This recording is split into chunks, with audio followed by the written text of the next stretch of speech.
Hello, I'm Sam Feldman, and I'm the author of Hookups, Hiccups and Happenstances. Recently, my wife and I went to see a couple of movies. I Want Your Sex with Olivia Wilde and The Invite, and again with Olivia Wilde. She's a pisser. I mean, you fall in love with her no matter which type of role she was playing, and they were quite different.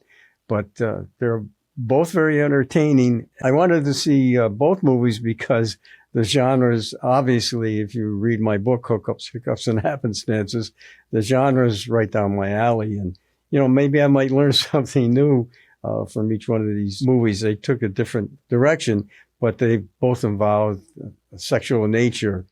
The Invite was about two couples, one very straight couple and one couple who was living a different type of lifestyle, which is referred to the lifestyle. And then they lived in the same apartment. And through an invitation from one couple to the other, they discover that they had some things in common and then some things not so in common. But maybe on this given evening, they could find a lot of commonality.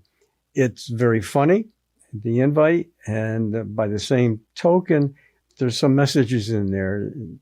People can take a different viewpoint, but boils down to when these two couples get together, one couple finds out that the neighbors upstairs who are making a lot of noise during the night, and they find out that the noise was because they were having parties. Well, parties, swinger parties. So they were non-monogamous, and I knew the storyline and I wanted to see the movie because it had an interest to me from the perspective of the book that I wrote, Hookups, Hiccups, and Happenstances. There are 5 stories in there that are about non-monogamy, but in the time that they were taken during the sexual revolution, during the 60s and 70s, there was no such term as non-monogamy back then. Today, a lot of people know what non-monogamy is, but then there's E&M, ethical non-monogamy. And again, back in the 60s, those terms didn't exist. So from my perspective of having the 5 stories in my book considered E&M, I wanted to see how they were portrayed in this movie. It brought the couple who was monogamous to a point of having to decide maybe this could be for them, maybe not. So you'd have to see the movie to see how they handle it in the end. It's well done. It's well portrayed from both sides of each couple's perspective. I think the movie helps people who are not familiar with non-monogamy, with the lifestyle. I think this movie helps give a little bit of an insight of how a couple handles that type of situation, how it keeps them and their marriage together. And so there's a learning curve that the downstairs neighbors in the movie are going through and processing in their own minds.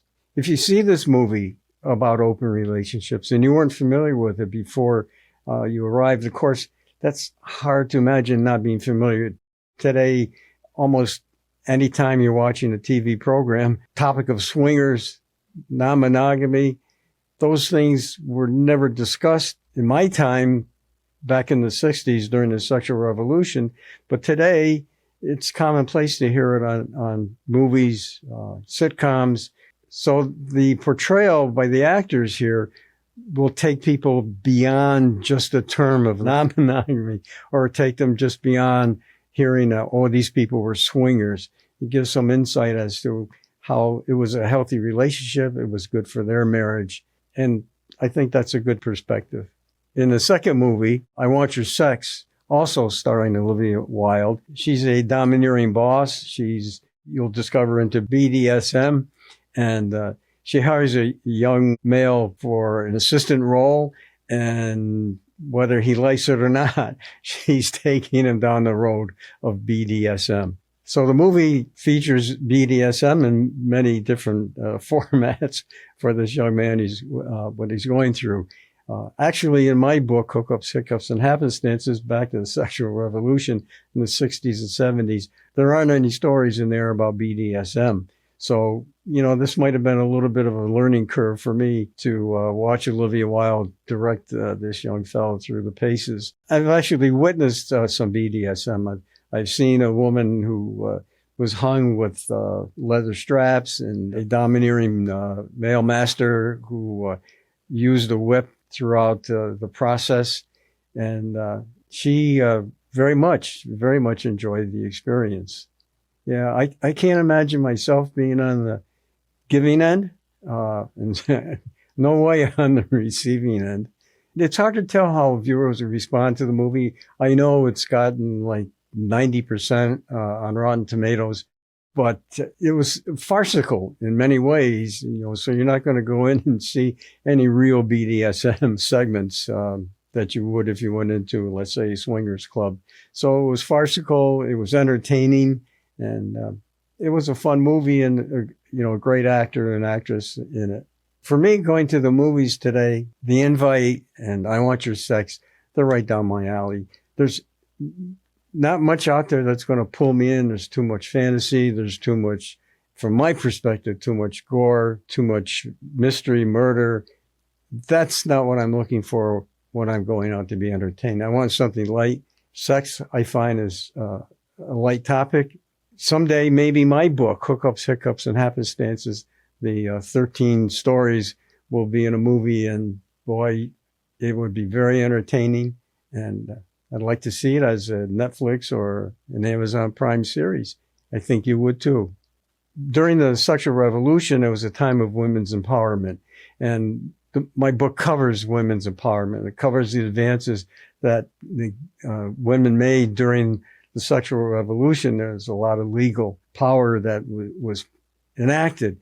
Unfortunately, today, a lot of those things that women gained are being threatened or actually being taken away today.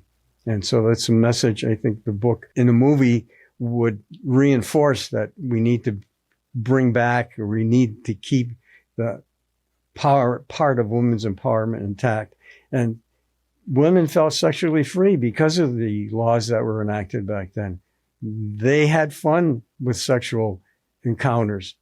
And you'll see that when you meet the different characters in the book, particularly the psychic would be one great story. The chance encounter with the dancer, and who was able to experience a menage a trois with the male character of the book. And the male character felt that he had discovered something new called the corkscrew, only could be done as a menage a trois. If you're into sultry, steamy, spicy stories, pick up a copy of my book, Hookups, Hiccups, and Happenstances. And for more things steamy, check out my post on TikTok, YouTube, and Instagram. Thanks for watching. I'll see you next time.